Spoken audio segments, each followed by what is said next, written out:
ሁላችንም አንደኛ ጴጥሮስ ምዕራፍ 5ን እናወጣለን። ሮዚ ከ1 እስከ 5 ታነብልናለሽ። ኦኬ።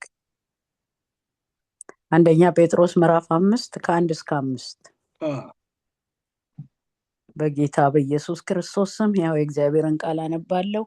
እንግዲህ እኔ ከእነርሱ ጋር ሽማግሌ የክርስቶስም መከራ ምስክር ደግሞም ሊገለጥ ካለው ክብር ተካፋይ የሆንኩ በመካከላቸው ያሉትን ሽማግሌዎች እመክራቸዋለሁ። በእናንተ ዘንድ ያለውን የእግዚአብሔርን መንጋ ጠብቁ፣ እንደ እግዚአብሔር ፈቃድ በውድ እንጂ በግድ ሳይሆን በበጎ ፈቃድ እንጂ መጥፎን ረብ በመመኘት ሳይሆን ጎብኙት። ለመንጋው ምሳሌ ሁኑ እንጂ ማህበሮቻችሁን በኃይል አትግዙ። የእረኞች አለቃ በሚገለጥበት ጊዜ የማያልፈውን የክብርን አክሊል ትቀበላላችሁ። እንዲሁም ጎበዞች ሆይ ለሽማግሌዎች ተገዙ። ሁላችሁም እርስ በርሳችሁ እየተዋረዳችሁ ትህትናን እንደ ልብስ ታጠቁ። እግዚአብሔር ትዕቢተኞችን ይቃወማልና ለትሑታን ግን ጸጋን ይሰጣል። አሜን። እሺ፣ አሜን። ጌታ ኢየሱስ ይባርክሽ። አሜን። አሁን ጴጥሮስ ያው የጻፈው ሁለት መልእክቶች ናቸው። አንደኛው መልእክትና ሁለተኛው መልእክት ነው። አንደኛው መልእክት ሊያጠናቅቅ መጨረሻው አካባቢ ላይ ነው የደረሰ። ያው ይሄ ነገር ምዕራፍ 1 ምዕራፍ 2 ምዕራፍ 3 ተብሎ የተጻፈው ለኛ ነው። የመጽሐፍ ቅዱስ አዋቂዎች በእንደዚህ ቢከፈል የበለጠ ለማንበብም ሞር ሐሳቡን የበለጠ ክሊር ለማድረግ ያመቻል ብለው ነው እንደዚህ የከፋፈሉ እንጂ አንድ ደብዳቤ ነው የጻፈው። እና ስለዚህ ጴጥሮስ መልእክቱን ባሰብን ቁጥር መልእክቱ ለሁለት ነው ያው የምንከፍለው። ሁለት ሐሳቦችን ይዟል። የመጀመሪያው ሐሳብ ክርስቶስን በማመናችን የተነሳ ክርስቶስ ከሙታን እንደተነሳ የእግዚአብሔር ልጅ እንደሆነ በማመናችን የተነሳ የሆነልን ክብርን እዚህ ላይ ይነግራቸዋል። ማንነታቸው እንዴት እንደተቀየረ እግዚአብሔር በምሕረቱ ባለጠጋ ስለሆነ ይላል ከወደደን ከትልቅ ፍቅሩ የተነሳ በኃጢአታችን በበደላችን ሙታን በነበርን ጊዜ ቪዲዮን አላበራሁትም። በኃጢአታችንና በበደላችን ሙታን በነበርን ጊዜ ከክርስቶስ ኢየሱስ ጋር ሕይወትን ሰጠን። ስለዚህ እግዚአብሔር ከየት እንዳነሳቸው ሙታን በነበሩበት ጊዜ በዲያብሎስ ቁጥጥር ስር በነበርንበት ጊዜ በስጋችንና በልቦናችን ፈቃድ በምንመላለስበት ጊዜ በስጋችን ምኞት እንኖር የነበርን ሙታን ነበራችሁ። ሙታን በነበርንበት ጊዜ እግዚአብሔር በምሕረቱ ባለጠጋ ስለሆነ ከወደደን ከትልቅ ፍቅሩ የተነሳ በኃጢአታችን በበደላችን ሙታን በነበርን ጊዜ ከክርስቶስ ኢየሱስ ጋር ሕይወትን ሰጠን። ወንጌል ይሄ ነው። እኛ ምንም ያደረግነው ነገር አይደለንም። ሙታንን በኃጢአት ጎዳና ነበር የምንሄደው። በቃ የሞትን አንድ ሙታን ማለት ሙታን ምንም ማድረግ የማይችል እንደዛ የነበርነውን ነው እግዚአብሔር በምሕረቱ ባለጠጋ ስለሆነ የወደደን ፍቅር ደግሞ ከትልቅ ፍቅሩ የተነሳ ከኢየሱስ ጋር ሕይወትን ሰጠን።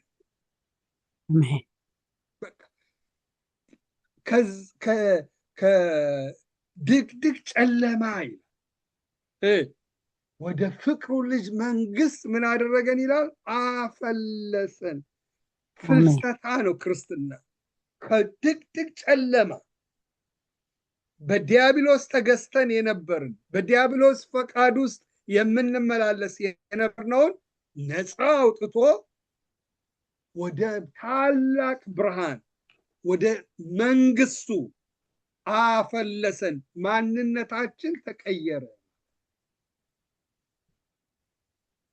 የሱ አገልጋይ፣ የንጉሱ ካህን፣ የካህን ልዩ ሕዝብ፣ ቅዱስ ሕዝብ፣ ለርስቱ የተለየን ወገን ሆነልን። እንዴት? ክርስቶስን በማመናችን ብቻ። ስለዚህ ወደዚህ መንግስት ፈለስንና ይሄ መንግስት ደግሞ ስርዓት ያለው መንግስት ነው። ህብረት ውስጥ ነው የገባ ነው። ህብረታችን ከአብ ከወልድ ከመንፈስ ቅዱስ ጋር ነው የገባንበት ህይወት። የሱን ህይወት ስንቀበለው የሱ ህይወት የምንኖርበት ህግ አለ። ስለዚህ እዚህ ህይወት ውስጥ ከገባን በኋላ ዜን ምን አለ? የኛን ተስፋ ሲናገር እድፈት የሌለው የማያልፍ ለዘላለም የሚኖር ተስፋ ርስት፣ የምንወርሰው ርስት በእግዚአብሔር ዘንድ የተዘጋጀ ርስት እንዳለ የሚጠበቀው በእግዚአብሔር ኃይል እየተጠበቀ ያለ ርስት አለ። የሚገለጠው መቼ ነው ይላል አንደኛ ጴጥሮስ ላይ? በመጨረሻው ዘመን። አሁን በእግዚአብሔር ኃይል ይጠበቃል። በመላእክትም ኃይል አይደለም፣ በማንም ኃይል አይደለም። በራሱ ከእግዚአብሔር ኃይል የሚበልጥ የለም። በሱ ኃይል እየተጠበቀ ያለን ዘላለማዊ የሆነ ርስት አለው። እድፈት የሌለው የማያልፍ ለዘላለም የሚኖር ታላቅ ርስት አለን። አሜን። እግዚአብሔር ኃይል ይጠበቃል። የሚገለጠው ደግሞ መቼ ነው? በመጨረሻው ዘመን ነው የሚገለጠው። ስለዚህ ይሄን ርስት እስከምንወርስበት ድረስ እንዴት መኖር እንዳለብን ነው ከምዕራፍ 1 በኋላ ከምዕራፍ 1 ከግማሹ በኋላ እስካሁን የጻፈን። የልቦናችሁን ወገብ ታጥቃችሁ በመጠን ኖራችሁ ኢየሱስ ክርስቶስ ሲገለጥ የምታገኙትን ተስፋ የምታገኙትን ጸጋ በተስፋ ጠብቁ ይላል። ክርስቶስ ሲመጣ የሚሰጠን ጸጋ አለ። የዘላለም የሆነ ጸጋ አለ። የዘላለም የሆነ ርስት አለ። ንግስናችን ከፊት ነው ያለው፣ ወደፊት ይመጣል። በተስፋ ድናችኋል ይላል። በተስፋ የዳንበት ክብር አለ። ኢየሱስ ሲመጣ የሚገለጥ እሱ እስኪመጣ ድረስ የልቦናችን ወገብ ታጥቀን በመጠን ኖረን እሱ እስኪገለጥ ድረስ እንዴት መኖር እንዳለብን እንዴት መመላለስ እንዳለብን ነው እየጻፈላቸው እዚህ ምዕራፍ 5 ላይ የመጣ። መጀመሪያ ሲጽፍላቸው የራስን ህይወት እንዴት መጠበቅ፣ የንጉስ ካህን ስለሆንን የሱ አገልጋይ ስለሆንን እንዴት ይህን አገልግሎት ይህን ክህነት ማድረግ እንዳለብን፣ ይሄ አምልኳችን እድፍ የሌለበት ነቀፋ የሌለበት አምልኮ ዘወትር ለእግዚአብሔር እንዴት መሰዋት እንዳለብን በሰውነታችን ይነግረናል። ወንድሞቻችንን እየወደድን ከጥላቻ እየራቅን ወንድሞቻችን እየወደድን ክፉ ሲመጣብን በመልካም እያሸነፍን እንዴት እሱን ነግሮን በትዳር ላይ ባል ከሚስት ጋር እንዴት መኖር መመላለስ እንዳለብን እዚህ ላይ ሲናገር ነበር። ስለ አሰሪዎች ከመንግስታት ጋር ከነገስታት ጋር እንዴት መመላለስ እንዳለብን። መንግስታትን የሚሰጥ እግዚአብሔር ነው። መንግስታትን መስደብ የእግዚአብሔርን ሕግ ይቃወማል። የመንግስታትን ነገር ላንደግፍ እንችላለን። መንግስታት አደራረጋቸው ትክክል ላይሆን ይችላል።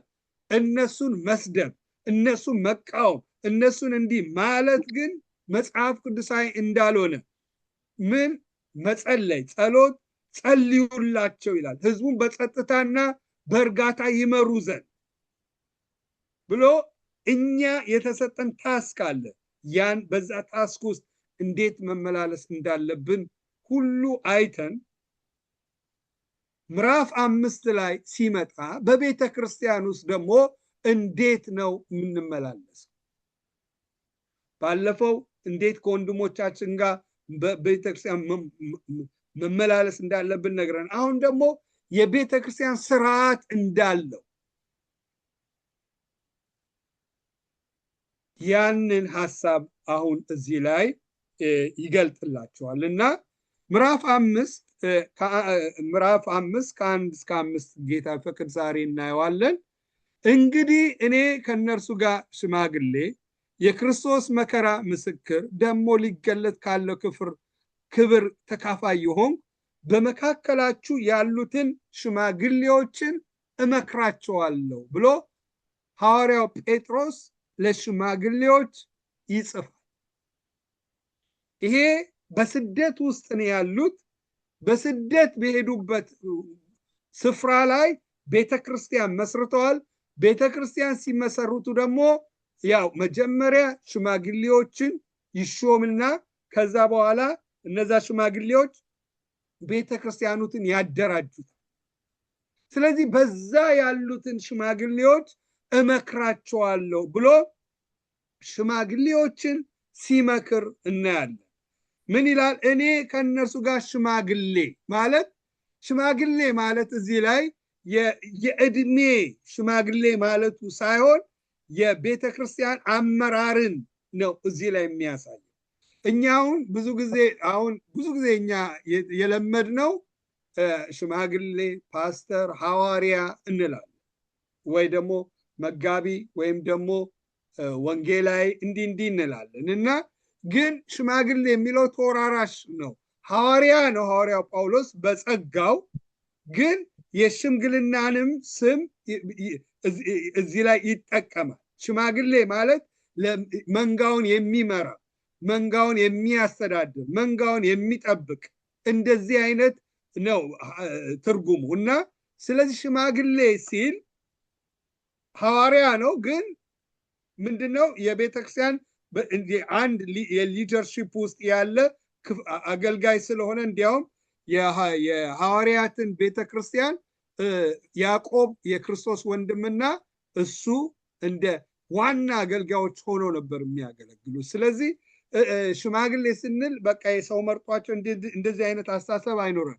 የመጽሐፍ ቅዱስ ትርጉሙ ሐዋርያትም ሽማግሌዎች ተብለው እንደሚጠሩ እናያለን።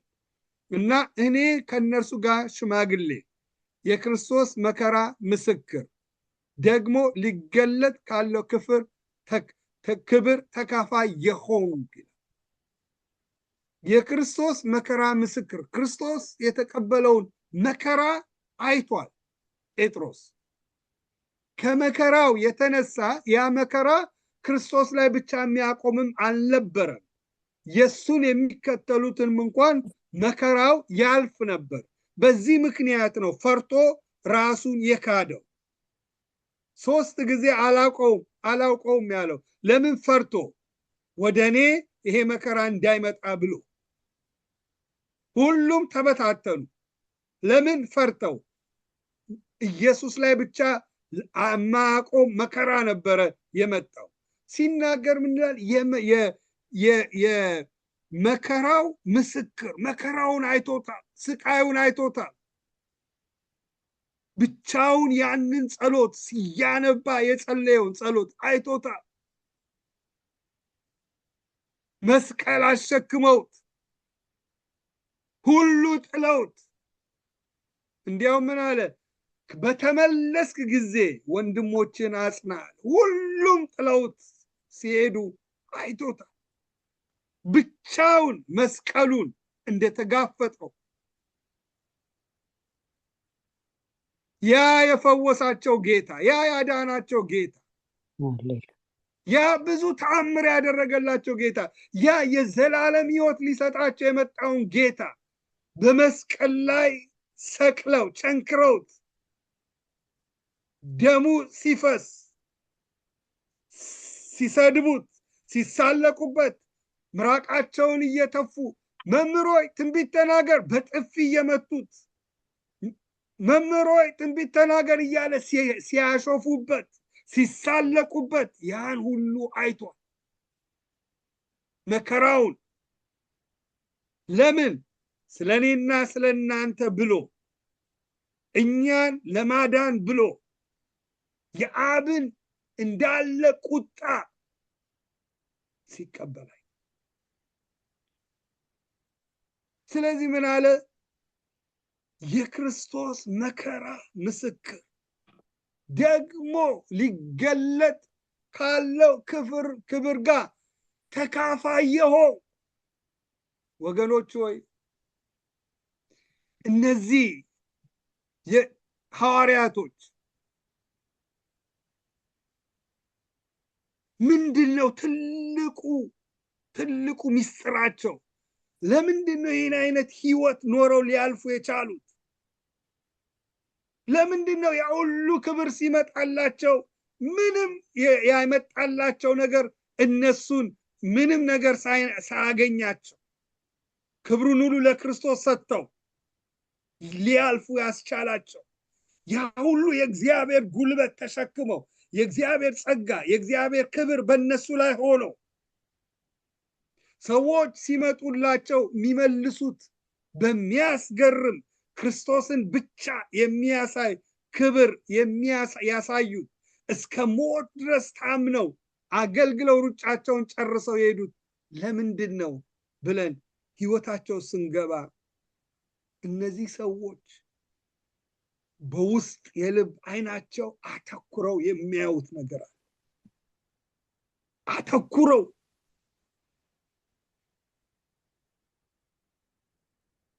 ምንድነው? ሊገለጥ ካለው ክብር ተካፋይ ይሆን። ሊገለጥ ያለ ክብር አለ።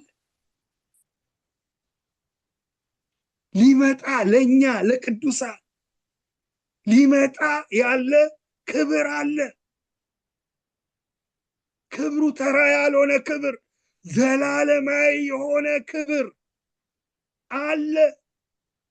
ለማ ለኛ ለዓለም ጉድፍ ለሆን ነው፣ ለተጣል ነው፣ ዓለም ለማያቀል ለምናምንቴ ለሆን ነው። ሊገለጥ ያለ ክብር አለ። ማንም የማይከለክለው የሁሉ ኃይለኛ የሁሉ ታላቅ አምላክ ስለሆነ ይሄንን ክብር ሲያመጣው የሚከለክል አቅም የሌለው ወገኖች ሆይ ዘላለማዊ ክብር አለ። ባይብል ስተዲ ላይ ስናጠናው እጅግ ነው በቃ የተባረክ ነው። ትናንት ሰኞ ዕለትና ኤፌሶን 1 እናውጣውና በቃ በጣም በቃ እኛ የተደረገልን ክብር ቃላት ሊገልጠው የማይችለው ክብር። ዛሬ በተለያየ ነገር ውስጥ እናልፍ ይሆናል። በተለያየ ነገር ውስጥ ስናልፍ ይሄ ነገር ላይታየን ይችል ይሆናል እንጂ ወገኖች ሆይ ግን ሕያው የሆነ ክብር ለእያንዳንዳችን ይጠብቃል። አሜን። በጣም ተች አድርጎኝ የነበረውን እዚህ ላይ ትንሽ ሜንሽን አደርግላችኋለሁ። ኤፌሶ ምዕራፍ 2 ላይ ፈጥነን እናነበውና አንዷን ላይ ትንሽ አተኩሬ ወደ ክፍላችን እንመለሳለን። ከዚህ ጋር ስለሚሄድ ነው። ኤፌሶ ምዕራፍ 2 ላይ አነበዋለሁ ከ1 ጀምሮ። በበደላችሁና በኃጢአታችሁ ሙታን ነበራችሁ፣ በእነርሱም በዚህ ዓለም እንዳለው ኑሮ በማይታዘዙ ልጆች ላይ አሁን ለሚሰራው መንፈስ አለቃ እንደሆነው በአየር ላይ ስልጣን እንዳለው አለቃ ፈቃድ በፊት ተመላለሳችሁባቸው። በእነዚህ ልጆች መካከል እኛ ሁላችን ደግሞ የስጋችን የልቦናችን ፈቃድ እያደረግን በስጋችን ምኞት በፊት እንኖር ነበርን። እንደ ሌሎች ደግሞ ከፍጥረታችን የቁጣ ልጆች ነበርን። ነገር ግን አያችሁ፣ አሁን ይሄ ከ1 እስከ 3 ያለን ማንነት ነው። በዚህ ዓለም ኑሮ በማይታዘዝ በመንፈስ አለቃ ፈቃድ በሰይጣን አለቃ ፈቃድ ውስጥ ነበርን። በሱ ፈቃድ እንመላለስ ነበርን። እኛ ሁላችን የልቦናችን ፈቃድ እያደረግን የስጋችን ፈቃድ እያደረግን በስጋችን ምኞት በፊት እንኖር ነበር። እንደ ሌሎች ደግሞ ከፍጥረታችን የቁጣ ልጆች ነበርን። በቁጣ የተወለድን የቁጣ የእግዚአብሔር ቁጣ የሚገለጥብን ሰዎች ነበርን። ይሄ ነበረ ማንነታችን። ሙታን በኃጢአታችን ሙታን፣ በበደላችሁና በኃጢአተኛችሁ ሙታን ሞተን ነበር። በጣም ደስ ይላል። ምን ይላል? ነገር ግን አፍራሽ ነው። ነገር ግን እግዚአብሔር በምሕረቱ ባለጠጋ ስለሆነ ወደደን ከትልቅ ፍቅሩ የተነሳ በበደላችን ሙታን እንኳን በሆን ጊዜ ከክርስቶስ ጋር ሕይወትን ሰጠ። በጸጋው ድናችኋል። በሚመጡት ዘመናት በክርስቶስ ለኛ ባለው ቸርነት ከሁሉ የሚበልጠውን የጸጋውን ባለጠግነት ያሳይ ዘንድ ከእርሱ ጋር አስነሳን። በክርስቶስ ኢየሱስ በሰማያዊው ስፍራ ከእርሱ ጋር አስቀመጠን። የሚገርም ወንጌል፣ የሚገርም የተደረገልን ነገር፣ ቃላት ሊገልጠው የማይችል ነገር እዚህ ላይ የሚናገር ሙታን የነበርነው በዚህ ዓለም ተስፋ ያተን የነበርነውን ካለ ክርስቶስ ካለ እግዚአብሔር የነበርነውን እኛን ምን አደረገን ይላል? እግዚአብሔር በምሕረቱ ምሕረቱ በጣም ባለጠጋ ስለሆነ ምሕረቱ ብቻ አይደለም፣ ከወደደን ከፍቅሩ አይልም፣ ከትልቅ ፍቅሩ የተነሳ በበደላችን በኃጢአታችን ሙታን በነበርን ጊዜ ከክርስቶስ ጋር ሕይወትን ሰጠን ይላል። ከክርስቶስ ጋር ምን ኢየሱስን ከሙታን አስነስቶት ሕይወትን እንደሰጠው እኛ ከሱ ጋራ የሱን ሕይወት ዘላለማዊ ሕይወቱን ሰጠን። ለምን? እግዚአብሔር በምሕረቱ ባለጠጋ ስለሆነ ከወደደን ከትልቅ ፍቅሩ የተነሳ የሱን ሕይወት እንዲሁ ሰጠን። በጸጋ ድናችኋል ይላል። እዚህ ጋር ነው በጣም የሚገርመው። በሚመጡት ዘመናት በክርስቶስ ኢየሱስ ለኛ ባለው ቸርነት ከሁሉ የሚበልጠውን የጸጋውን ባለጠግነት ያሳይ ዘንድ የዳነው በምንድን ነው? በጸጋው ነው የዳነው አይደል? ጸጋ ማለት ነፃ ስጦታ፣ እንዲሁ ነፃ ስጦታ ጸጋ፣ በጸጋ ድናቸዋል ይላል። እዚህ ጋር በሚመጡት ዘመናት በክርስቶስ ኢየሱስ ለኛ ባለው ቸርነት ከሁሉ የሚበልጠውን የጸጋውን ባለጠግነት ያሳይ ዘንድ ምንድን ነው? ከሁሉ የሚበልጠውን ምን? የጸጋውን ባለጠግነት ያሳይ ዘንድ። ይሄ የጸጋው ባለጠግነት ያሳይ ዘንድ ከክርስቶስ ከእርሱ ጋር አስነሳን፣ በክርስቶስ ኢየሱስ በሰማያዊ ስፍራ አስቀመጠን ይላል። ምንድነው የሚለው እዚህ ላይ? በሚመጡት ዘመናት ይላል። በክርስቶስ ኢየሱስ ለኛ ባለው ቸርነት፣ ለኛ አሁን ያደረገው ቸርነት እግዚአብሔር በሚመጡት ዘመናት ስናየው ይላል ምን ይላል? ከሁሉ የሚበልጠውን የጸጋውን ባለጠግነት ያሳይ ዘንድ። ይሄ የጸጋው ዝም ብሎ ተራ ጸጋ አይደለም፣ ባለጠግነት ዲፕ የሆነ የተደረገልን ነገር የሚያሳየው ምንድን ነው? የጸጋውን ባለጠግነት ያሳይ ዘንድ ከክርስቶስ ጋር ሙታን የነበርነውን አሁን ለኛ ሊገለጥ ካለው ክብር ጋር የት ወሰደን? መላእክቶች ጋር አይደለም የወሰደን። መላእክቱን አልፎ በእግዚአብሔር ዙፋን ጋር በቀኙ ከክርስቶስ ጋር አነገሰን፣ አስቀመጠን ከክርስቶስ ጋር። የጸጋው ባለጠግነት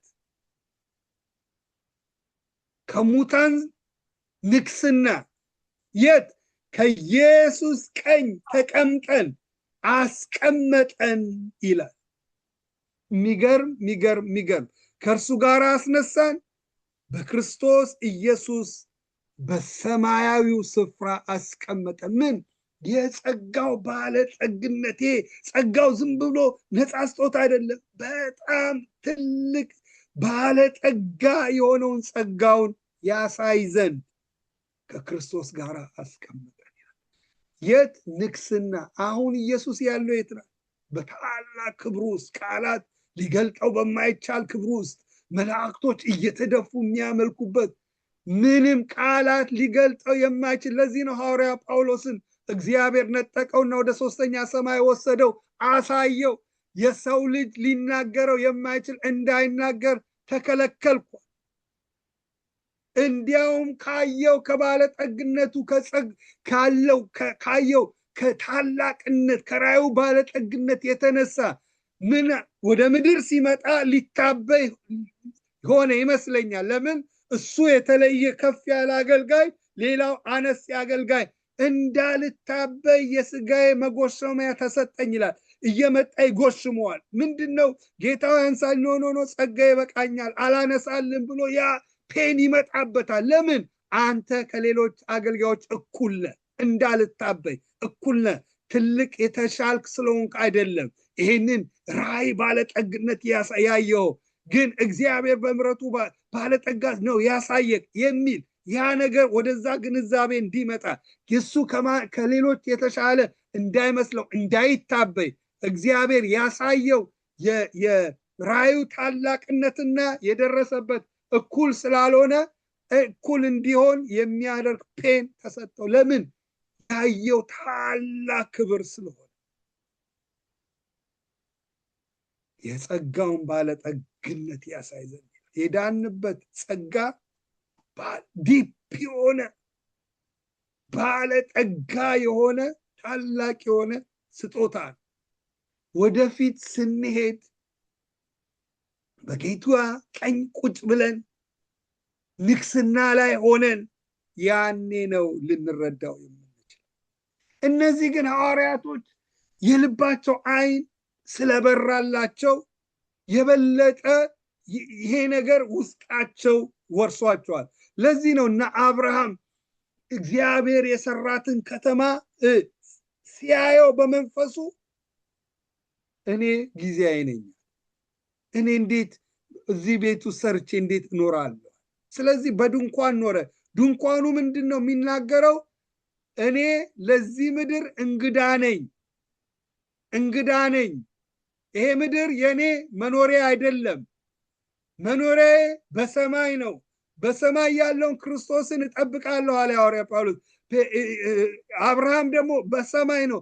እግዚአብሔር የፈጠራትና የሰራትን ከተማ ይጠብቃልና ይናፍቃልና። ስለዚህ በድንኳን ኖሮ አለፈ፣ እንደ እንግዳ ኖሮ አለፈ። ለምን? እዛ ውስጥ እሱ ህይወቱ ውስጥ ያ ክብር ስለገባ። አሁን አይኖቼ ያያሉ፣ አይኔን ብጨፍን ግን አያይም። መንፈሳ አይንም አለ። ከጌታ ጋር በሆን ቁጥር እየተጣበቅን በመጣን ቁጥር እየበራ እየበራ እየበራ የሚመጣ የልብ አይን አለ። የልብ አይን የሚያየው የማይታየውን የማየት ፖቴንሻል ያለው። ስለዚህ ወደ ክፍላችን ወደ ጴጥሮስ ስንመለስ ጴጥሮስ ምን አለ? ሊገለጥ ካለው ክብር ተካፋይ የሆኑ በመካከላችሁ ያሉትን ሽማግሌዎችን እመክራቸዋለሁ ብሎ ሐዋርያው ጳውሎስ ጴጥሮስ እዚህ ላይ ስለ ሽማግሌዎች ይናገራል። ምን ይላቸዋል? እመክራቸዋለሁ፣ በእናንተ ዘንድ ያለውን የእግዚአብሔር መንጋ ምን በሉት? ጠብቁት፣ እንደ እግዚአብሔር ፈቃድ በውድ እንጂ በግድ ሳይሆን በበጎ ፈቃድ እንጂ መጥፎና ረብ መመኘት ሳይሆን ጎብኙት። ለመንጋው ምሳሌው እንጂ ማህበረተኞቻችሁ በኃይል አትግዙ ብሎ 4 ነገር ይነግራቸዋል። ትክክለኛ የሽማግሌ መመዘኛ 2 ነገር እያወዳደረ ይላል። ትክክለኛ ያልሆነ የሽማግሌ ባህሪም ይናገራል፣ ትክክለኛውንም ይናገራል። እና እዚህ ላይ በቤተ ክርስቲያኑ ሽማግሌዎች አሉ። ሽማግሌዎች ቤተ ክርስቲያንን ያስተዳድራሉ፣ ይመራሉ። ሽማግሌዎች ሲል እዚህ ላይ ሐዋርያቶችም አሉ። እዚህ ያን ጊዜ ላይ ሐዋርያቶችም አብረው ነው የሚመሩ። ሽማግሌዎች በዛን ጊዜ ሂድና ይሾማሉ። የሚሾሙበትም ካራክተር አላቸው፣ መመዘኛዎች። በእነዚህ ሐዋርያው ጳውሎስ ለነ ቲቶ ለነ ጢሞቴዎስ ይመክራቸዋል። እንደዚህ አይነቱ ባህሪ ያለውን ሹመው በሹመት ነው የሚሆነው እና ይሾሙ ነበር። መጽሐፍ ቅዱስ የሚያስተምረን ያን ይሾማሉ። ሐዋርያቶች የሆነ ቦታ ይሄዳሉ፣ ወንጌልን ይሰብካሉ። ሰዎች መዳን ሲጀምሩ እዛ ሆነው ሐዋርያቶች ምን ያደርጉታል? ያንን ቤተክርስቲያን ምን ያደርጉታል? በቃ እንዲበረታታ ያደርጉታል። ከዛ በኋላ ምዕመኖች መምጣት ሲጀምሩ ከዛ ማቹርድ የሆኑትን ሰዎች በእግዚአብሔር ቃል መመዘኛው ቲሞቴዎስ ላይም አለ፣ ቲቶ ላይም አለ። እንደዚህ አይነት ባህሪ ያለውን ሹመው በግል ህይወቱ ምን አይነት ባህሪ እንዳለው ከሰዎች ጋር ባለው ግንኙነት ምን አይነት ባህሪ ሊኖረው እንደሚችል የማስተማር የእግዚአብሔር ቃል ያለው እውቀቱ ምን አይነት እንደሆነ ቤተሰቡን እንዴት አድርጎ ቤተሰቡን እንደሚመራ እንዲሁም ደግሞ ጋብቻው ላይ ያለውን ነገር በእንደዚህ አይነት የሆነውን እነዚህ ነገሮች ካሟሉት እነዚህን ሽማግሌ ሹም ብሎ ሐዋርያው ጳውሎስ መመሪያ ይሰጣል እንዲያደራጁ። ስለዚህ እነዚህ ሽማግሌዎች ምን አላቸው? ባህሪያቸው ይሄን እዚህ ላይ እኔም እንደናንተ ሽማግሌ ነኝና ሊመጣ ያለ ክብር አለ። ስለዚህ ይህንን የተሰጣችሁን መንጋ እንደዚህ እንድታደርጉ እመክራቸዋለሁ። ምክር ነው የሚያስተላልፈው። ስለዚህ እነዛ ሰዎች ምክሩን ከተቀበሉ ገንዘባቸው ያደርጉታል። ካልተቀበሉት ደግሞ የራሳቸው መንገድ ሄዱና በፍርድ ዙፋን ፊት ሲቀርቡ ይጠየቃሉ። እዚህ ላይ ሲመክራቸው ምን አላቸው? በእናንተ ዘንድ ያለውን የእግዚአብሔር መንጋ ጠብቁት። አራት ነገር ይነግራቸዋል። አንደኛ መንጋውን ጠብቁት። በእናንተ ዘንድ ያለውን ቁልፉን ማይኩን ኦን የሚያደርግ አንድ ያንብቡልኝ። ቁልፍ አለ። በእናንተ ዘንድ ያለውን እግዚአብሔርን መንጋ ጠብቁ። የእግዚአብሔርን መንጋ። መንጋው የማን ነው? የእግዚአብሔር። በጣም ቁልፍ ቃል ናት። ቤተ ክርስቲያን ተራ አይደለች። ብደክምም ባደክምም የሆነ ጸጋ ቢገለጥባትም ቤተ ክርስቲያን የክርስቶስ ናት፣ ክቡር ናት። መንጋው ደግሞ የአገልጋዮች የሽማግሌዎች አይደለም፣ የፓስተሮች አይደለም፣ የሐዋርያት አይደለም፣ የማንም አይደለም። ቤተ ክርስቲያን ውስጥ አንዱ የበላይ አንዱ የበታች። አሁን ቀድሞ የመጣው የበላይ፣ በኋላ ደግሞ አዲስ የመጣው የበታች። በቤተ ክርስቲያን እንደዚህ አይነት አይደለች። ቤተ ክርስቲያኑ ያደራጀው የተሻለ ራይት፣ ሌላው ደግሞ ሌስ ራይት የሚባል አይደለም። ቤተ ክርስቲያን መጀመሪያ ባለቤትነቷ የማናት? የእግዚአብሔርን መንጋ። መንጋው የኛ አይደለም። ሽማግሌዎች ቴንደንሲው አለ ብዙ ጊዜ አመራር ላይ ሲኮን ባለቤት ይሆን ይመስላል፣ እንደፈለግን ማድረግ የምንችል እኛ ያልነው እንዲሆን። የተለያየ ቴንደንሲዎች ይኖረናል። በቃ አንዳንዱ መመለክ የሚቀራቸዋል። መመለክ በቃ እነሱ ፈላጭ ቆራጭ የሆኑ እነሱ ያላሉት ማይሆን እንደዚህ አይነት ቴንደንሲ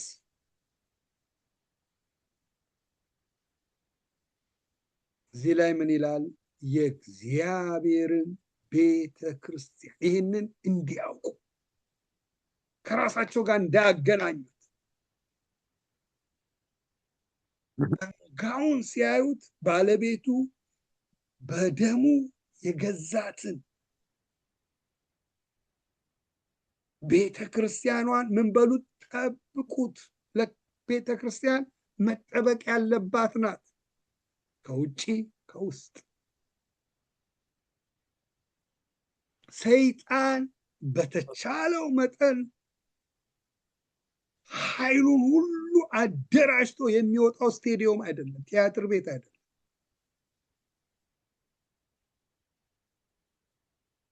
ፓርቲ ቤት አይደለም ያለው። እሱማ የእሱ ስለሆኑ ጊዜም የለው እነሱ ጋር የሚሄዱ የእሱ ስለሆኑ ዓለም በክፉ ተይዟል፣ በሲስተም ኦልሬዲ ይዟቸዋል። የእሱን ፈቃድ ያደርጋሉ ሁሉ። እኛ ወደ ብርሃኑ የመጣን ላይ ነው ሰይጣን ትኩረቱ። ያለውን ኃይል ሁሉ አደራጅቶ የሚዋጋው ቤተክርስቲያን በሐሜት፣ በጦር መሳሪያው፣ በወሬ፣ በውሸት፣ በፍርሃት መንጋውን በመከራ በተለያየ ነገር በመፈተን የእግዚአብሔር ነገር ላይ ወደኋላ ብለን በሌላ ነገር ላይ ህይወታችን እንዲያዝ የእግዚአብሔር ነገር ሰከንደሪ እንድናደርግ አገልግሎት እንድናደርግ የእግዚአብሔር ቤተክርስቲያን ጉልበት እንዳይኖራት በተቻለው መጠን በፐርሰናል ህይወታችን ላይ የተለያየ መከራ ችግር እያመጣ እኛ ወደኋላ በነገሮቻችን ላይ ተይዘን ህይወታችን የእግዚአብሔር ነገር ላይ የበለጠ እንዳናገለግል ተግዳሮት ለመሆን ባለው ኃይሉ ይዋጋል። ዋይ ለምንድን ነው የሚዋጋ? አንዳንድ ሰዎች ሰይጣን ለምን አብሮን ምን እንዲገባለ ገሃነም አብሮን እንዲገባ ብለው ይናገራሉ። ምን ይጠቅመዋል? ገሃነም ውስጥ መጀመሪያው ሐሰተኛ ክርስቶስ ሐሰተኛው ነቢይ ይጣላል። ከዛ እሱ ይጣላል። ከዛ በስማቸው በሕይወት መዝገብ ላይ ያልተጻፈ ሁሉ ይጣላል። ገሃነም ለዘላለም መሰቃያ ገሃነም። እዛ ውስጥ ሰዎችን ይዞ ለመግባት አይደለም ሰይጣን ያ ሁሉም ይዋጋ አይደለም። ለምን? የእግዚአብሔር ቃል ላይ ተጽፎልን ሰይጣን አጭር ጊዜ እንዳለው በማወቅ በታላቅ ቁጣ ወዴት ወጥቷል ይላል? ወደ ምድር። አያችሁ፣ ሁለተኛ ጴጥሮስን ስናጠና እናገኘዋለን። ምን ይላል? ሁለተኛ ጴጥሮስ ላይ ስናጠናው ጌታ ለምንድን ነው አሁን የማይመጣው? እኛ ስላልተዘጋጀ አይደለም የሚለው፣ እኛ ገና ሬዲ አይደለም። ስለዚህ እኛ ስለ እናንተ ብሎ ጌታ ይታገሳል ይላል አይደል? ማንም እንዳይጠፋ ወዶ ስለ እናንተ ስለ ክርስቲያኖች ነው። ስለነዚህ ጴጥሮስ ስለጻፈላቸው ነው። ጴጥሮስ ሁለተኛ ጴጥሮስ ላይ የሚጽፍ ስለ እናንተ ብሎ ይታገሳል። ማንም እንዳይጠፋ ወዶ ስለ እናንተ ጌታ ይታገሳል። ነገር ግን የጌታ ምጽአት እንደ ሌባ ሆኖ ይመጣል ብሎ ይናገራል። ስለዚህ ሰይጣን በተቻለው መጠን ቤተክርስቲያን ጉልበት እንዳይኖራት የሚያሳጣት እኛ ወደ እግዚአብሔር ሐሳብ ስንመጣ ቤተክርስቲያን ወደ እግዚአብሔር ሐሳብ በቀረበች ቁጥር የእግዚአብሔር ነገር የበለጠ እየተሰራ በመጣ ቁጥር ምንድነው የሚሆነው? ምንድነው የሚሆነው? እኛ ወደ እግዚአብሔር በመጣን ቁጥር ለዚህ ነው ጌታ የሚዘገየው ይላል። እናንተ በንስሐ ወደ እርሱ እስክትመለሱ ብሎ ስለ እናንተ ምን ይላል? ይዘገያል ይላል። ስለዚህ ጌታውን ሊመጣ ይፈልጋል። ቤተክርስቲያንን ሊወስድ ይፈልጋል። ሙሽራይቷን ሊወስድ እሱ ሙሽሪቷ ራሷን አዘጋጅታ እሱ መጥቶ ሊወስዳት ይፈልጋል። ግን ሙሽሪቷ አልተዘጋጀችም። ስለዚህ ብሎ ጌታ ምን ይላል? ይታገሳል። ሙሽሪቷ እስክትዘጋጅ ድረስ ብሎ ይታገሳል።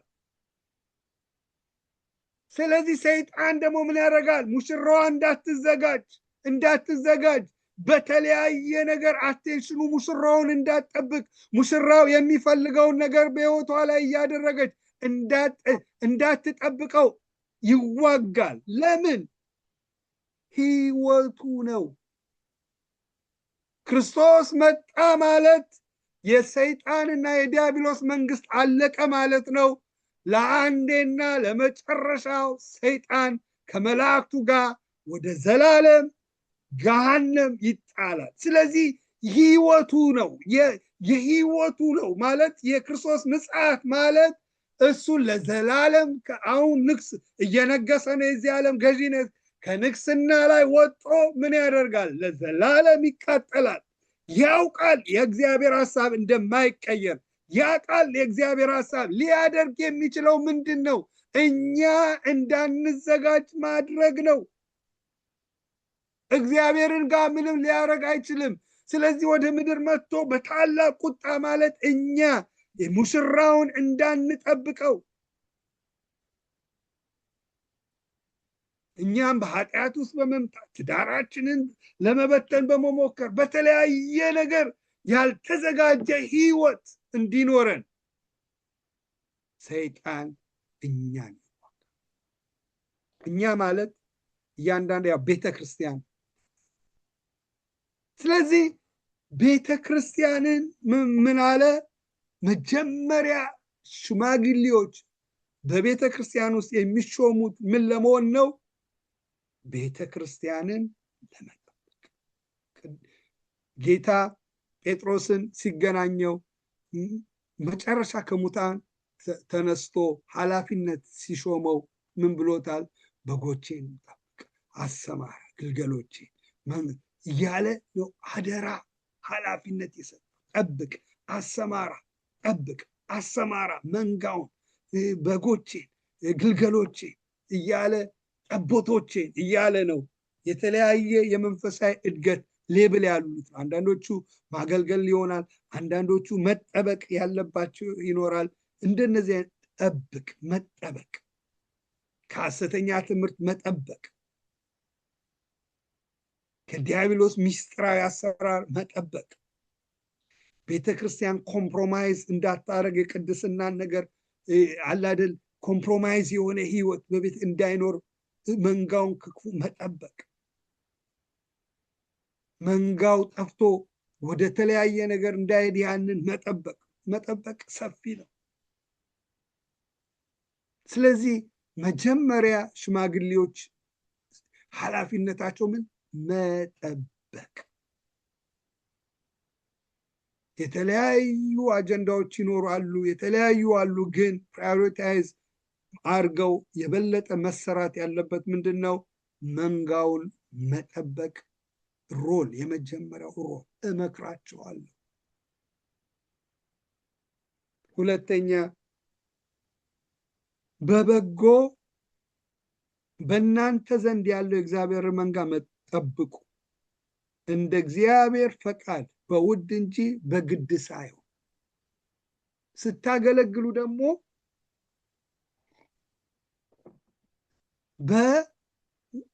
በግድ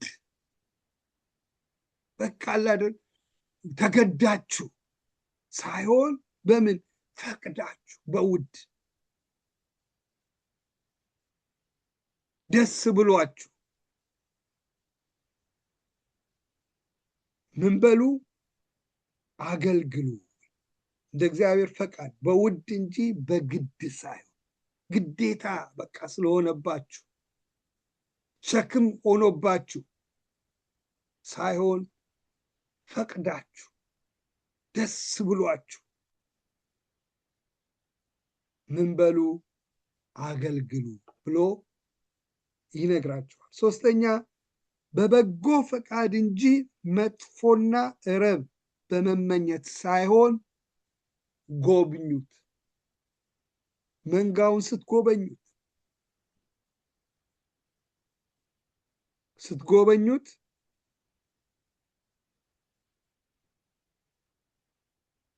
በበጎ ፈቃድ እንጂ መጥፎና ረብ በመመኘት ሳይሆን፣ ይሄ የልባችሁ ሞቲቫችሁ መጥፎና ረብ የማይረባ ነገር። አንዳንዶች ለገንዘብ ብለው የሚያገለግሉ ሰዎች አሉ። ለተለያየ በቃ አይደል፣ ለስም ለፌመስነት ወይ መድረክ ላይ ለመታየት ይሆናል። ለተለያየ ሰዎች በተለያየ ሞቲቭ ያገለግላል። መጥፎና ረብ ለማይረባ ምኞት፣ ተሰሚነት፣ ተደማጭነት፣ የተለያየ ነገር አድርገው ሰዎች ኃላፊነት ወስደው ያገለግላል። እዚህ ላይ እመክራቸዋለሁ ሲል ምን ይላል? በበጎ ፈቃድ እንጂ። የልባችሁ ሞቲቭ ንጹህ የሆነ ይሄ ያለውን መንፈሳዊ የክርስቶስ ቤተክርስቲያን የክርስቶስ እንደሆነ አውቀን ደሙን ያፈሰሰበት እንደሆነ ገብቶን የልባችን ሞቲቭ ፖዘቲቭ በሆነ የልብ ሞቲቭ ለስም ሳይሆን የሆኑ ወገኖችን ለማስደሰት ሳይሆን የሆነ እንዲህ ለማድረግ ሳይሆን መጥፎ ሳይሆን ምን ይላል? በበጎ ፈቃድ እንጂ መጥፎና ረብ በመመኘት ሳይሆን ጎብኙት። ስትጎበኙት በንጹህ አንዳንዶች የተሻሉ የሆኑትን የተሻለ ነገር ክብር ምንም በሰዎች የማይታዩትን ሌስ በእንደዚህ አይነት ነገር እንዳትጎበኙት። ፖዘቲቭ በሆነ ሞቲቭ ጋር የተገናኘ ነው። ስለዚህ ሽማግሌዎች ሲሆኑ ሞቲቫቸው ራይት የሆነ ሞቲቭ እንዲሆን እዚህ ላይ ይመክራቸዋል። ቁጥር 3 ለመንጋው ምሳሌ የሆኑ እንጂ ማህበርተኞቻችሁ በኃይል አትግዙ። ስትሾሙ እናንተ የበላይ መንጋው የበታች ማለት አይደለም። ኃላፊነት ነው፣ ጸጋ ነው። ስለዚህ ምን ይላል? ለመንጋው ምሳሌ የሆኑ እንጂ ማህበርተኞቻችሁን በኃይል አትግዙ ማለት እናንተ የፈቀዳችሁት ብቻ በቤተክርስቲያን ላይ እንዲሆን እኔ መሪ ነኝ እኛ ያለ ይሆናል። በዚህ መንፈስ በኃይል ምዕመኖችን አትግዙ። እንዲያውም ለምዕመኖቻችሁ ምሳሌ ሁኑ። በምን አይነት ምሳሌ? በፍቅር ምሳሌ፣ በትህትና ምሳሌ አላደል፣ በመልካምነት ምሳሌ፣ በማዳመጥ ዝቅ በማለት ምሳሌ። ለመንጋው ምሳሌ ሁኑ እንጂ ምን አትግዙ። ኃላፊነት የእናንተ ስለሆነ እናንተ ያላችሁት በቤተ ክርስቲያኑ ላይ ስለሚጸና እኛ ያልነው ይሆናል። በዚህ መንፈስና በዚህ ሞቲቭ ሳይሆን ምን ሁኑ? ለመንጋው ምሳሌ ሁኑ። ማህበርት በኃይል አትግዙ። አንደኛ ማህበርተኞቻችን የሽማግሌዎች አይደለም፣ የክርስቶስ ናቸው። ቤተክርስቲያን የክርስቶስ። ያን ማህበርተኛ በኃይል መግዛት እንደዛ አታድርጉ እያለ ልምከራችሁ። ቴንደንሲው ቦታውን ስትይዙት ፖዚሽኑ ይሄን ነገር እንድታስቡ ያደርጋቸዋል። አሮጌ ስጋ ነው አይደለ?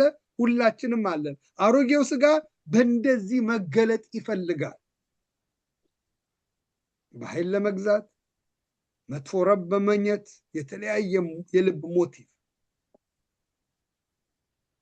እንዲህ አይነት ቴንደንሲ ሊኖረው ስለሚችል ይሄንን አታርጉ ብሎ ሽማግሌዎችን ይመክራቸዋል እንጂ ማህበር በኃይል አትግዙ። የእረኞች አለቃ በሚገለጥበት ጊዜ የማያልፈውን የክብር አክሊል ትቀበላላችሁ። ባለፈው ስለ አክሊል አይተናል። ስለዚህ እናንተ እረኛች ናችሁ አይደለ? የእናንተ ደግሞ አለቃ አለ። ማ? ጌታችን ኢየሱስ የእረኞች አለቃ፣ የኛ አለቃ፣ የሽማግሌዎች አለቃ። አለቃው ሲገለጥ መንጋውን እንዲያስተዳድርበት የሰጠበት ቃል። መንጋው የእናንተ የሽማግሌዎች አይደለም። መንጋው እንዲጠበቅበት፣ መንጋው እንዲመራበት የተፈለገው ደግሞ ባመነውና በፈለግነው እውቀት አይደለም። መንጋውንም እንዲመራ የተፈለገው በቃሉ። ቃሉ የሚለውን መንጋው እንዲያረግ ዕቃ ነን እንጂ እኛ አስተላላፊ ነን እንጂ አንጨምርም አንቀንስም። ቤተክርስቲያን የምንፈልገው መልክ የምንሰጠው አይደለም። የልጁ መልክ በቤተክርስቲያን ውስጥ እንዲሆን ነው የምናደርገው።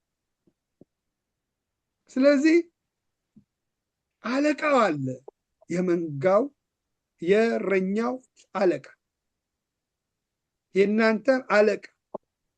ይሄ አለቃ እንዲህ ብታረጉለት ሲገለጥ ምን ይላል?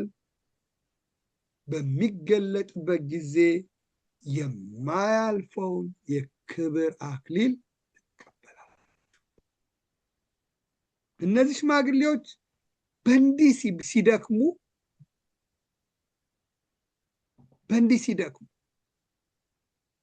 ምሳሌ በመሆን ኮሚትመንት አለ፣ ምሳሌነት በትጋት በፍቅር በጽድቅ ህይወት ምሳሌ ለመንጋው በመሆን መንጋውን በመጎብኘት ድካም አለ፣ ጊዜን ይጠይቃል። የራስን ነገር ሳክሪፋይስ ማድረግ ይፈልጋል። ጉብኝት፣ መጎብኘት፣ ራይት የሆነ ሞቲቫችን ራይት እና ትክክል የሆነ ሞቲቭ። አንዳንድ ሰው ሽማግሌዎች የሚመስለው በቃ እሑድ መጥተው ፕሮግራሞች ሰባኪ ማዘጋጀት፣ ማስታወቂያ መናገር፣ እንዲህ የተወሰነ ነገር እንዲህ ነው ሰዎች የሚያስበው።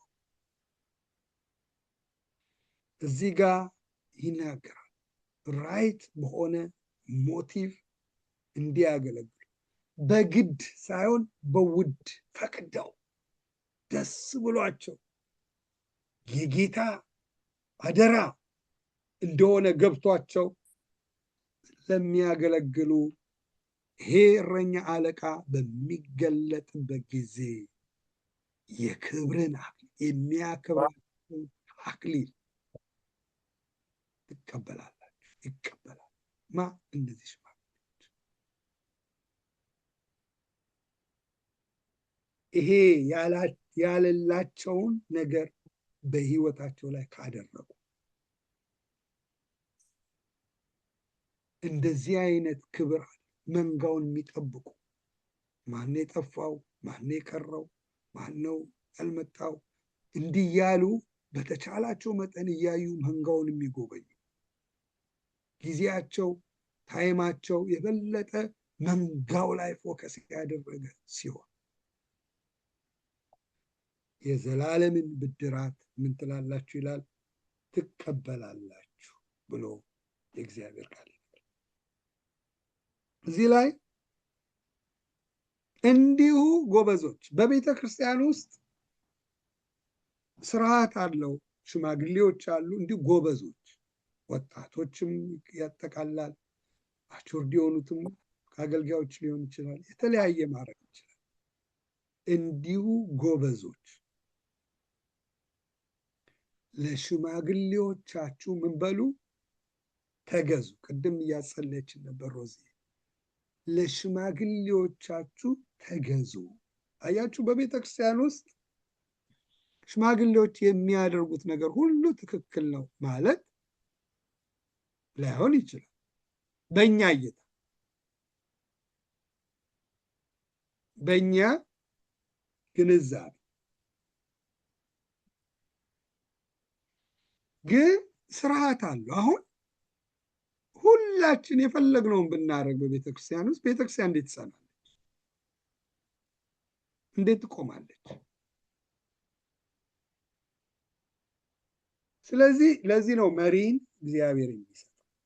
ሽማግሌዎች ሲመሩን እኛ ለነሱ ሀሳብ ካልተገዛን የሚያመጡትን ሀሳብ በቃ አይደል፣ አንዳንድ ሰዎች ስንናገር ቆም ብንል አይ ቲንክ ጥሩ ነው።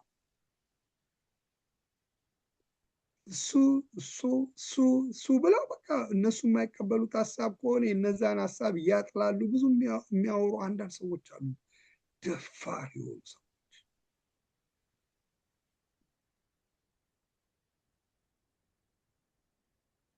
ወገኖች ሆይ የእግዚአብሔር ቤት የስርዓት ቤት፣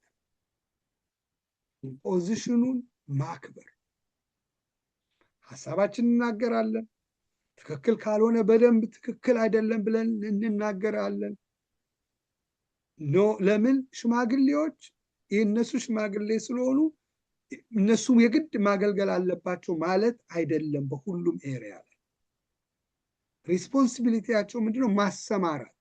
በዚህ ኤሪያ ላይ በዚህ ጉዳይ ላይ የተሻለ እውቀት የተሻለ ጸጋ እግዚአብሔር የሰጠው ማን ነው ብለው ያንን አይዴንቲፋይ አድርገው ያን ሰው እንዲያገለግል ማድረግ፣ ማሰማራት። ሽማግሌ ስለሆኑ ጸጋቸውም ያልሆነ በማያውቁት ነገር ላይ ምናምን ኢንቮልቭ ማድረግ አይደለም። ያ በትሜ ክሊር ነው። ስለዚህ የተለያየ ነገር ቢሆን ሀሳባችን ለቤተ ክርስቲያን አይጠቅምም ብለን ያሰብነው እንናገራለን። አንናገርም ማለት አይደለም፣ መናገርም አለብን። በፍቅር ማለት በስሜትም የተለያየ ግን ምን ይሆናል? ከዛ በኋላ ግን ሀሳባችንን ከገለጥን በኋላ ከዛ በኋላ የኛ ኃላፊነት አይደለም። እነዛ ሽማግሌዎች የተባሉት ሀሳቡን ወስደው የጌታ ሀሳብና ምክር ኖሮበት ያንን ካላደረጉ አካውንተብል የሚሆኑት እነሱ ናቸው። እኛ ምንድነው የምንሆነው? ከዛ በኋላ ተገዝተን ቀኝ እጃችንን ሰጥተን የእግዚአብሔርን ቤት እናገለግል። ለምን? ቤቱ የክርስቶስ ነው። እኛን አናገለግልም ከእንትና ጋር ስላልተስማማው ከእንትና ጋር ሀሳብ ስለጣለው ብንል የሚጎዳው ማን ነው? የክርስቶስ አካል ነው። ግን ሀሳብ ካቀረቡ በኋላ እግዚአብሔር በሰጠን ጸጋ ቅዱሳን እንዲያገለግሉ በቤተክርስቲያን ውስጥ እናገለግል። ጎበዞች የእኛን ሀሳብ አልተቀበሉም፣ አይቀበሏ፣ የእኛ ኃላፊነት አይደለም።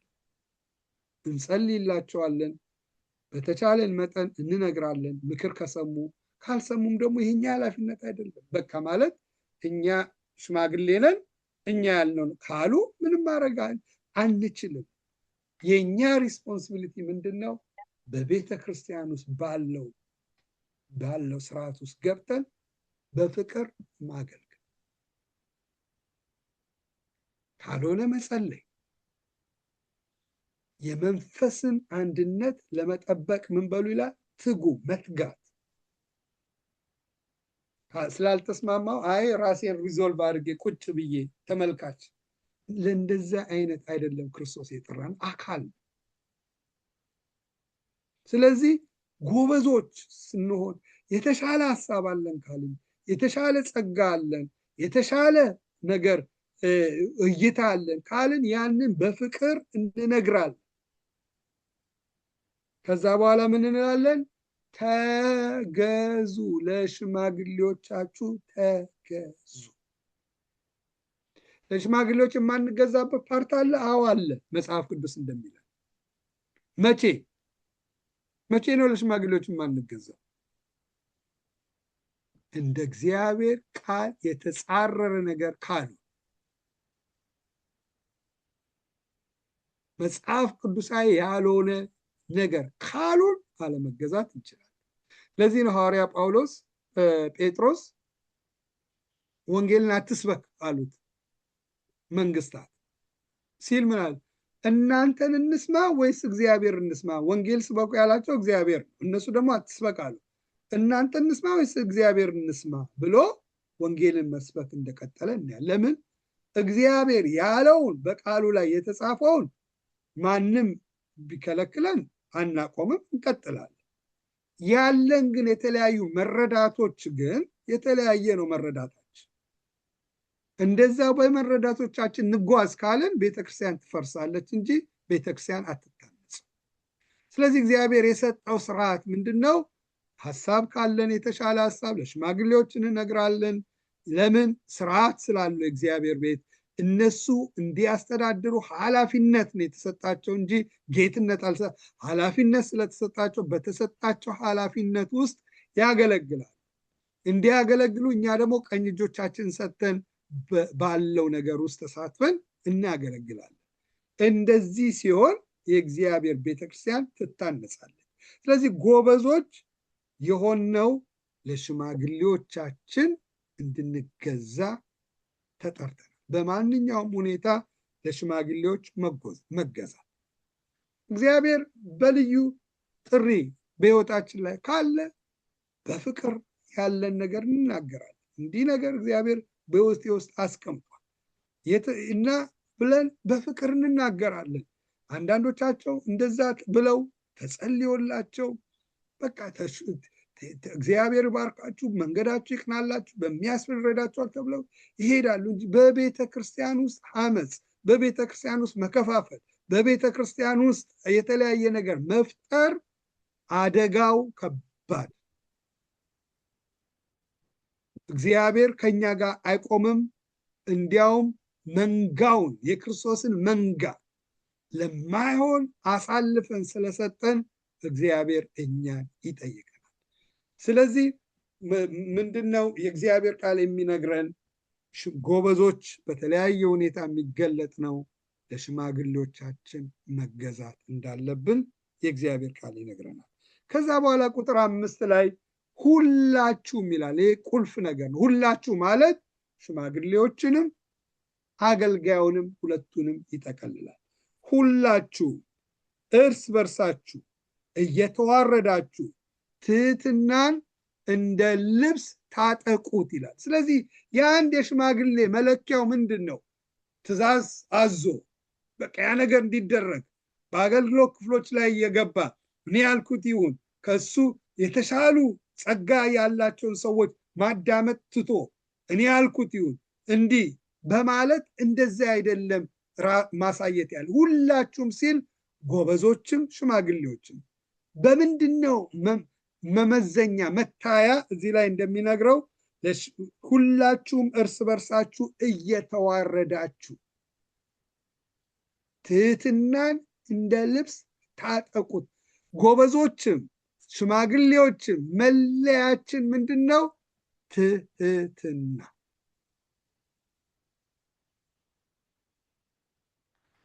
ጌታችን ኢየሱስ ያሁሉ ጸጋ ያለው ያሁሉ እግዚአብሔር የቀባው ቅባት ምን ይላል? የመለኮቱ ሙላት በሰውነቱ ተገልጦ ይኖራል ይላል። በክርስቶስ ሰውነቱ ላይ ምንድነው የተገለጠው? የእግዚአብሔር ሙላት ነው የተገለጠው። ግን የክርስቶስ መለኪያው እንዲያውም አብ ሊያከብረው በደረሰ ሰዓቱ በደረሰ ጊዜ ምን የሚከብርበት ማለት በሰማይና በምድር ጌታ የሚሆንበት ስልጣን የሚሰጥበት የሁሉ የበላይ የሚሆንበት ታይሙ በደረሰ ጊዜ ተነሳ፣ ታጠቀ፣ ሄዶ የደቀ መዛሙርቱን እግር ምን አደረገ ይላል? አስተማሪው እውነተኛው አስተማሪ ክርስቶስ ተነሳና የደቀ መዛሙርቱን እግር ምን አደረገ ይላል? ማጠብ ጀመረ። የአገልግሎታችን መመዘኛው ምንም አይነት የእግዚአብሔር ጸጋ ቢሰጥ ምንም አይነት ኃላፊነትና ቦታ ቢሰጠን ትክክለኛው ፍሬው የሚታየው በህይወታችን እሱም የትህትና ህይወት ትህትና አንዳንድ ሰው የሆነ ነገር ላይ ሲደርስ በቃ ከባድ ነው ባህሪ በቃ ሌላውን አያዳምጥም ሌላውን አይሰማም እኔ ያልኩት ብቻ ትክክል እኔ ብቻ አዋቂ ነኝ በቃ ያ አይነት ባህሪ ይታያል ይገለጣል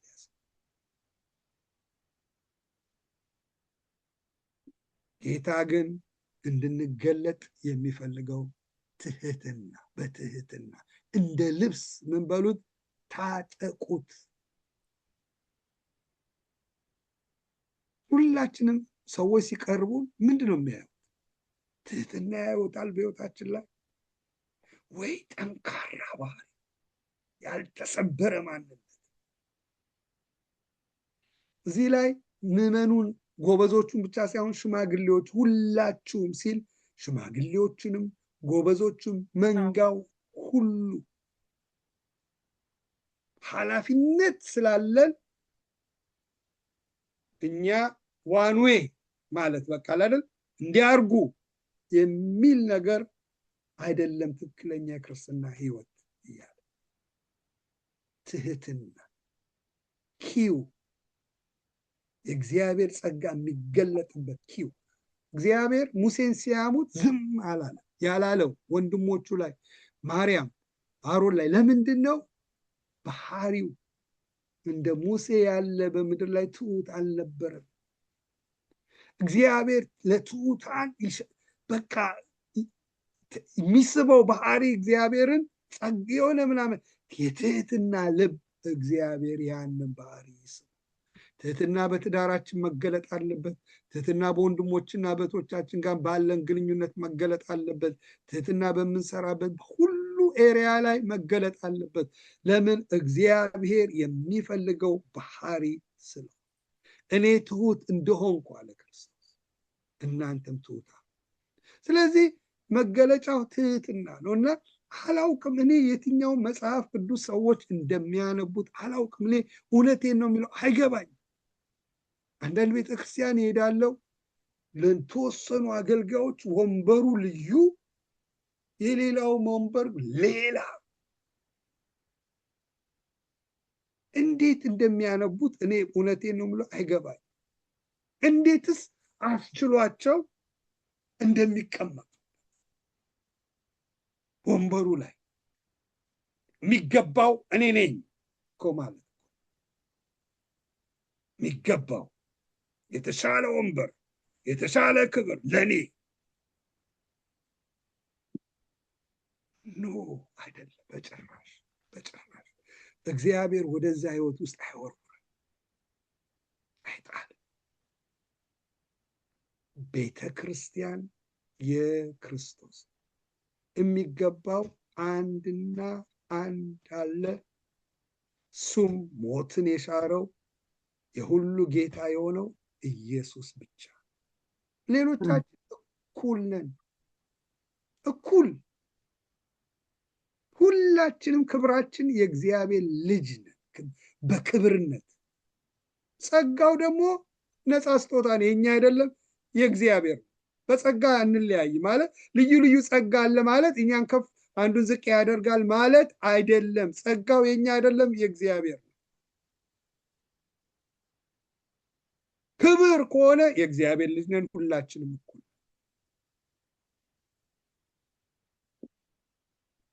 ስለዚህ ጴጥሮስ ይመክራቸው እንዲያውም ሐዋርያ ጳውሎስ እኛ ሐዋርያ ሆነን ሳለን የእድፍ በቃ ራሱን ዝቅ አድርጎ የበታች ሆነን አይገርማችሁም ያ ሁሉ ጸጋ ተሸክሞ አንዳንድ ድሮማ በጣም ይገርመኛል አንዳንድ ቦታ ላይ ሲኬድ ሰባኪዎች ዋናው ፓስተሮች የተባሉት ሐዋርያዎች የተባሉት በልዩ ወንበር ላይ ፊት ይቀመጣሉ ሶፋው ላይ ይላሉ። ሌላው በቃ ያመልካል፣ ይዘምራል። እነሱ በዛ ሶፋቸው ላይ ቁጭ ብለው በቃ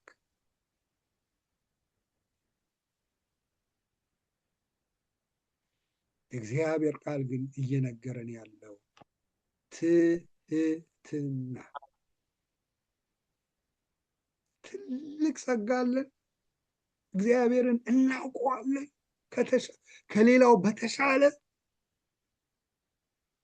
እኛ ጥሩ መረዳት መገለጥ አለን። እኛ እውቀቱ አለን። እግዚአብሔር ብዙ ነገር ለእኛ ያስተምራል፣ ይገልጣል። መመዘኛው ምንድን ነው? ማሳያው በትህትና ህይወታችን በመመላለስ ያንን ፍሬ እናሳይ። በተሻለ ትህትና። ስለዚህ ሀሳቤን እዚህ ላይ ስጠቀልል ትህትናን እንደ ልብስታት በትዳራችን ሚስቶች ባሎቻችንን ማክበር፣ ትህትና። እኔ ያልኩት ይሁን፣ እኔ በነኝ። ይሄ መንፈስ እዚህ ላይ አሁን ይነግራል፣ ውጤቱን እናየዋለን። ኖ በትህትና ባሎች ሚስቶቻችንን በትህትና በመውደድ በሁሉ ኤሪያ ላይ ትህትና እንደ ልብስ የለበስነው አሁን ይታያል። የለበስኩት በህይወታችን ላይ መታየት ያለበት ደረቅነት፣ እኔነት፣ ስትሮንግ የሆነ ባህሪ አይደለም። እንደ ልብስ ታጠቁ ይላል እግዚአብሔር። ትዕቢተኞችን ምን ይላል? ይቃወማል፣ ለትሑታን ግን ጸጋን ይሰጣል። እግዚአብሔር ደግሞ ያያል። እግዚአብሔር ትዕቢተኞችን፣ የትህትና ተቃራኒ ምንድነው? ትዕቢት። እኔ ያውቃለሁ፣ እኔ የተሻልኩ ነኝ፣ እኔ እንዲህ ነኝ፣ እኔ። ሰይጣንን ከላይ ወደ ታች ወረወረው። ምንድነው? እኔነት። እግዚአብሔር ትዕቢተኞችን ይቃወማል። በትዳራችን ውስጥ ትዕቢት ካለ፣ አለመገዛት፣ እኔ ያልኩት ካልሆነ እኔ ነኝ የማውቀው፣ ይሄ ትዕቢት በቤተ ክርስቲያን ውስጥ ያን ባህሪ በትዕቢት ስንገልጥ፣ በስራ በተለያየ ቦታ የሚገለጥብን ከሆነ የምንጣላው ከሰዎች ጋር አይደለም፣ ሰይጣንን ከላይ አንስቶ ከወረወረው ከእግዚአብሔር ጋር ነው። እግዚአብሔር ትዕቢተኞችን ምን ይላል? ይቃወማል፣ ለትሑታን ግን ጸጋን ይሰጣል። ለትሑታን ለምን? ምንጩ፣ የጸጋው ምንጭ በዓለም መሃን እንደሆነ ያውቃሉ። ትሑትና እግዚአብሔር ጸጋ፣ በሚያስፈልጋቸው ጊዜ የሚረዳ ጸጋ፣ በህይወታቸው ላይ ጣልቃ እየገባ እየረዳቸው፣ እግዚአብሔር በሚያስፈልጋቸው እየረዳ ያቆማል። ለእግዚአብሔር ለትሑታን ጸጋን ይሰጣል። ስለዚህ ሀሳቤን እዚህ ጋር ለዛሬ ስጠቀልል መለያችን አገልግሎታችን መለያ፣ ሽማግሌዎችም ሆንን አገልጋዮችም ምዕመናን፣ እዚህ ላይ ሁላችሁም ትህትናን እንደ ልብስ። ሰዎች ሲቀርቡን በህይወታችን የሚያዩት ትህትና እንደ ልብስ ታጥቀን ስንመላለስ እግዚአብሔር በዚህ ይከብራል። ስለዚህ የእረኞች አለቃ ኢየሱስ ሲገለጥ የዘላለምን ክብር የሚሰጠን በኖርንበት የህይወት ልክ በትህትና ስንመላለስ እግዚአብሔር ወደፊት ያከብረናል። ወደፊት ብቻ አይደለም፣ በምድር ህይወትም እግዚአብሔር ጸጋን ይሰጠናል። ሁላችንም እንጸልይ። ሃሌሉያ። ወገኖች ሆይ ቤተ ክርስቲያን የክርስቶስ፣ ቤተ ክርስቲያን ባለቤት አለ። መንጋው ክርስቶስ የእግዚአብሔር ነው መንጋው። ቤተክርስቲያን ተራ ኢንስቲትዩሽን አይደለም፣ በክርስቶስ ደም። ዛሬ በዚህ በቤተክርስቲያን ውስጥ ምዕመንም ብንሆን አገልጋይም ብንሆን ሽማግሌም ብንሆን እንዴት ነው እየተመላለስን? ተመልካቾች ነው። አንዳንድ ሰው 1 ዓመት 2 ዓመት 10 ዓመት 20 ዓመት ምንም አይነት ተሳትፎ ሳያደርግ በቤተክርስቲያን ውስጥ ይመላለሳል። አገልግል፣ እሺ ነገ። ወገኖች ሆይ ክርስቶስ በቤተ ክርስቲያኑ ጸጋን የሚሰጠው እንድናገለግል አካል ነን። አሁን እግር አልሄድም ቢል ማን ነው የሚጎዳው? መላው አካል። ዓይን አላይም ቢል የሚጎዳው ማን ነው? ሁሉ አካል። አፍንጫ አላሸትም፣ የሚጎዳው ሁሉም አካል። ልብ በቃ እኔ ከዛሬ ጀምሮ አልሰራም ቢል የሚጎዳው እንዳለ አካል። ዛሬም እግዚአብሔር አካል ሲያደርገን ዓላማ አለው፣ አጀንዳ አለው። በእያንዳንዳችን ፓርታችንን ስናደርግ ቤተክርስቲያን ትታነጻለች። ቤተክርስቲያን የሆነ ድርጅት አድርገን የተወሰኑ ሰዎች እኛ ተመልካች ብለን ሰይጣን በእንደዚህ አይነት አሳሰብ ከሞላን ወገኖች ህይወታችን ጥሩ ፍሬያማ አይሆን። እግዚአብሔር ቤትን ካልሰራ ሰራተኛ በከንቱ ይደክማል ይላል። እኛ በአግባቡ የእግዚአብሔርን ነገር ካላደረግን ኑሯችን ሁሉ ከንቱ ነው። ለምን? የእግዚአብሔር በረከት በእኛ ላይ አይሆን። ስለዚህ በቤተክርስቲያን ውስጥ እንዴት እንደምንመላለስ እንወቅ። ቤተክርስቲያንን ጠብቋት ከአጋንንት። ዛሬ በቤተ ክርስቲያን ውስጥ ያለነው በረከት ለመሆን፣ ለወንድሞቻችን በረከት፣ ለእህቶቻችን በረከት ለመሆን ነው እግዚአብሔር የጠራ። ሰይጣን የተለያየ ነገር ሊያፈርስ ይመጣል። በወሬ ያፈርሳል፣ በሐሜት ያፈርሳል፣ ሰዎችን በማጣላት ያፈርሳል። የቤተ ክርስቲያን ላይ መልካም ምሳሌ እንዳትሆን ለማፍረስ ይሞክራል። ዛሬ እኛ የትኛውን ፓርት ነው እያደረግን ያለ? የእግዚአብሔር የሚታነጽም እንዲታነጽ እያደረግን ያለነው ወይስ ሰይጣን በሕይወታችን ላይ ይጠቀምብናል? ስለዚህ ወገኖች ሆይ ዛሬ በቃሉ እግዚአብሔር እየነገረን ያለው መንጋው የክርስቶስ ነው፣ ቤተ ክርስቲያን የክርስቶስ ናት። ያቺ እንድትተነጽ እያንዳንዳችን ፓርት አለው።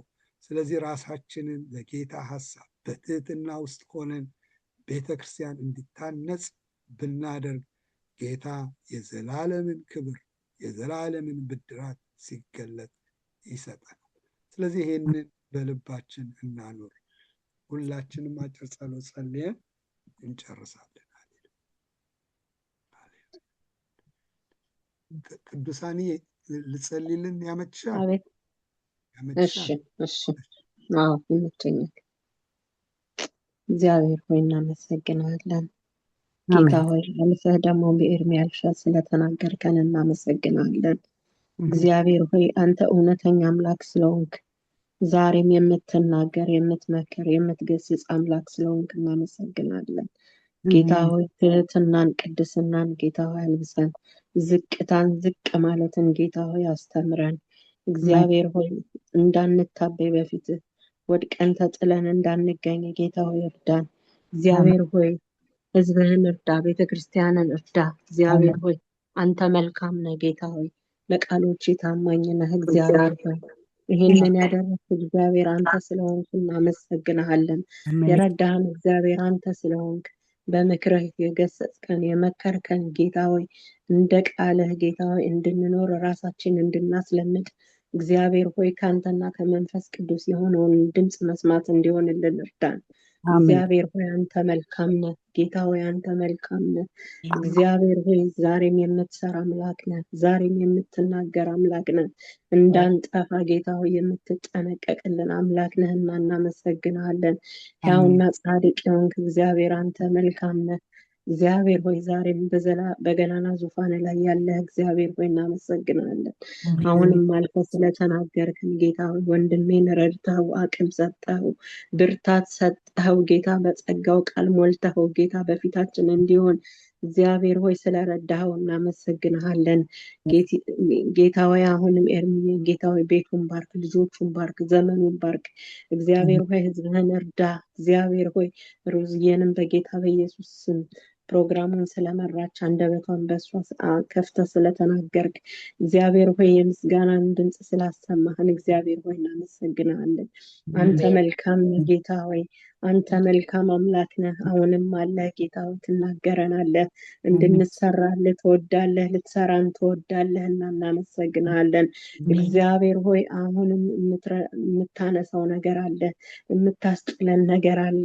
ዝቅታን በቤታችን ጌታ ሆይ በቤሽትም በዝቅታ እንድንመላለስ ጌታ ሆይ እንድንገሰጽ የትዕቢት ነገር ከኛ ላይ እንዲወድቅ እንድንከባለል እግዚአብሔር ሆይ ስለመከርከን እናመሰግናለን። ጌታ ሆይ እንዳናስቸግርህ በመጨረሻው ዘመን ጌታ ሆይ እግዚአብሔር ሆይ እንዳናስቸግር ወድቀን ተጥለን እንዳንገኝ እርዳን። እግዚአብሔር ሆይ ህዝብህን እርዳ፣ ባሪያዎችህን እርዳ፣ ሴቶቹን ወንዶቹን ባሪያዎችህን ምከር ጌታ።